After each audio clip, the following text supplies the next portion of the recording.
राधे राधे महाराज जी, आपके चरणों में दंडवत प्रणाम। महाराज जी, मैं वानप्रस्थ आश्रम में जाना चाहता हूँ, लेकिन परिवार और समाज मना कर रहा है क्योंकि मैं श्री लक्ष्मी नारायण मंदिर का पुरोहित हूँ। महाराज जी, इस स्थिति में मैं क्या करूँ? मेरा मार्गदर्शन करें, मैं आगे जान बढ़ना चाहता देखो, कोई बिरला ही ऐसा होता है जिसका परिवार भक्ति मार्ग में, वैराग्य मार्ग में सपोर्ट करे।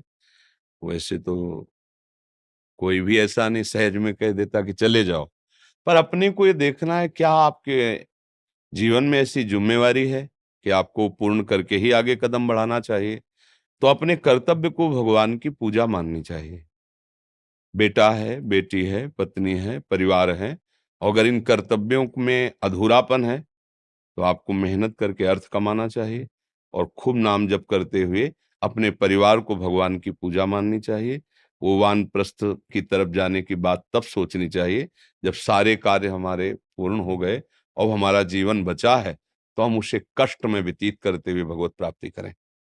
तो हमारे सारे जो पाप हुए हैं भूल चूक से, वो क्षम्य हो जाएंगे, क्षमा हो जाएंगे। स्वामी जी, जी मेरे दोनों किडनी 2016 में इन्फेक्शन हो गई थी और जाने का समय आ गया था। जी। प्रभु ने ही देखो, मुझको हम बताते हैं, वानप्रस्थ से कल्याण नहीं होता, संन्यास लेने से कल्याण नहीं होता, संन्यास की स्थिति धारण करने से कल्याण होता है।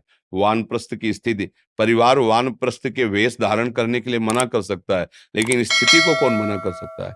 आप बहुत सावधानी से समझिए। अगर हम निरंतर नाम जप कर रहे हैं, संयम से चल रहे हैं, अपने परिवार की सेवा को भगवत भाव से देख रहे हैं, तो हम 4 दिन जिए तो भी हमारा काम हो गया। हमें 4000 वर्ष की आकांक्षा क्यों करनी चाहिए? किडनी फेल होना, शरीर अस्वस्थ होना, ये हमारे पूर्व पाप का परिणाम है। आनंद पूर्वक भोगना चाहिए।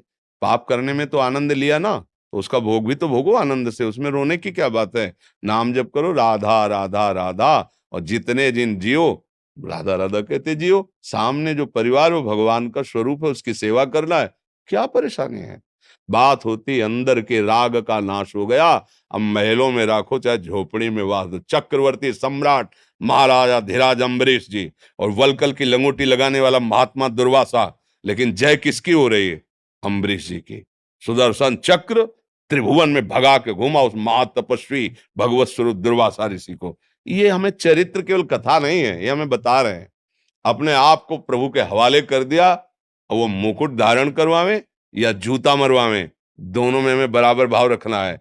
जैसे चलाओ वैसे चल रहे हैं, केवल प्रभु का आंतर, ये बाहर दिखावी नहीं, आंतरिक भरोसा, तो तुम महात्मा ही हो। भागवत में भगवान श्री कृष्ण चंद्र जी कह रहे हैं, यदि आपने सन्यास बाहर ही लिया, कपड़े, दंड, ये सब, और आपका वाणी का मौन दंड नहीं, मन का संकल्प रहित दंड नहीं, और कर्म त्याग नहीं, तो कहने मात्र का सन्यास है।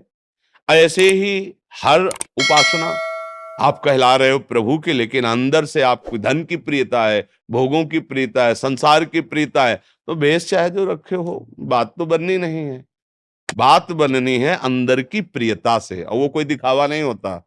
हम जप रहे हैं तो देखो कि भाई माला जप रहे हैं। एक माला ऐसी भी होती है जिसे कोई नहीं जान सकता, रात दिन चिपका रहे तो भी नहीं जान सकता। तो भाई, आप भगवत प्राप्ति करना चाहते हैं या भेष परिवर्तन करना चाहते हैं? भगवत प्राप्त। तो आप नाम जप करते हुए घर में ही रहें।